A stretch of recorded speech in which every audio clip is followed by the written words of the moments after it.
You know that feeling, right? You're looking at a friend's house, all the lights are off, it's super quiet, and you just kind of wonder. So let's dive into that exact moment and see how English gives us these perfect little tools to talk about it. So there you are, you're standing on the sidewalk, looking at this dark, silent house, and that question just kind of hangs in the air. Are they inside watching a movie? Or are they out somewhere? You just don't know for sure, and it's that uncertainty that we're going to talk all about. Because, and this is the secret, really, English has this incredible, almost elegant way of letting us talk about what we don't know. It's not just about boring grammar rules. It's about turning a simple guess into something that sounds, well, kind of beautiful. It's about guessing with style. And this right here, this is the main idea. See, instead of making a really strong statement that, might be totally wrong, English lets us soften our language. We get to pick words that show exactly how sure or unsure we really are. Just look at the difference here. When you say, he is sleeping, it sounds so final. It's a hard fact. But when you switch to, he might be sleeping, see? It opens things up. It's way more gentle, it's flexible, and honestly, it just sounds so much more natural when you aren't 100% sure. And here they are. This is our entire toolkit for making these great guesses. Just 3 little words, might, could, and may.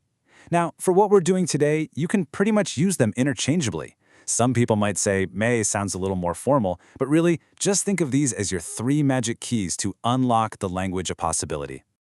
Ooh, I love this comparison. Just picture it, a thick fog rolling over a city. You can't see all the details clearly, can you? But you know the city is still there. The buildings, the cars, they're all there, full of potential. Well, that's exactly what these words, might, could, and may, do for our sentences. Okay, so we get the big idea. Now let's get practical. How do we actually build these sentences? I promise you, it's way easier than you think. There's basically a magic formula, like a simple recipe that you can use every single time.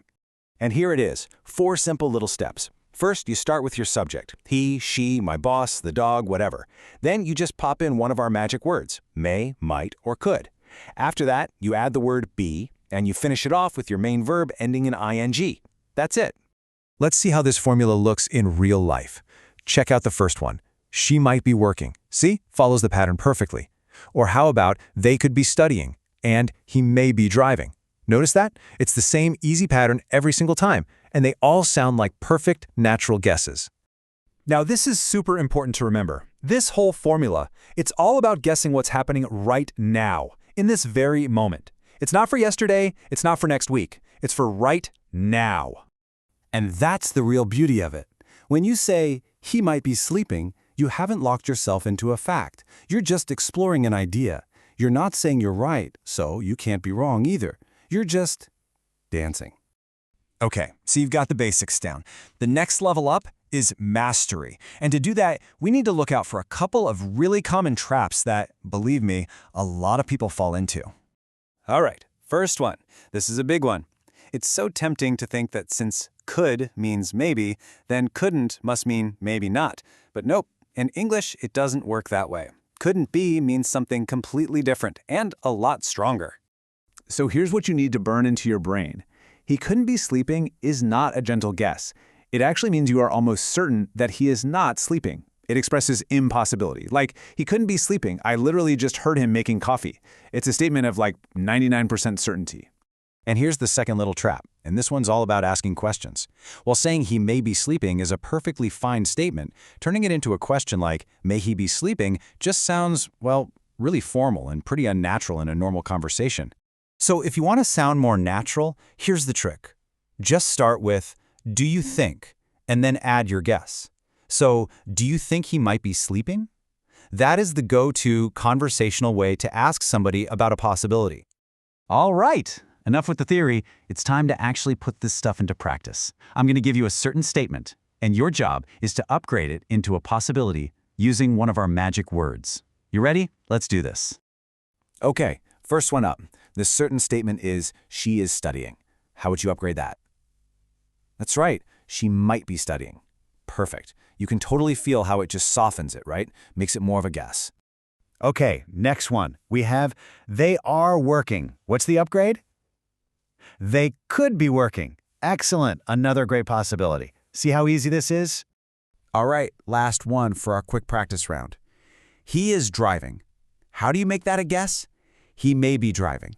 Fantastic. You are really getting the hang of this. It's all about just letting go of that absolute certainty. So as we start to wrap this up, I want you to walk away with a bigger idea. Because what we've been talking about, it's not really just a bunch of grammar rules. It's a way of thinking. It's a whole attitude. And this slide right here, this gets right to the heart of it. It's all about shifting your mindset from that rigid world of I know to the much more open, curious, and flexible world of I think, maybe. And embracing that second attitude, that is the real secret to sounding more natural. So here is your mission, should you choose to accept it. The very next time you find yourself in a moment where you're not sure about something, don't let that stop you from speaking. Don't just go silent. Instead, use your new superpower. Just open your mouth and start with, well, they might be, and just see what happens next. Because you know what? You don't always have to have the answer. Sometimes the most interesting and honestly, the most human thing you can do is to just acknowledge the question, embrace that little bit of uncertainty, and just let the mystery live.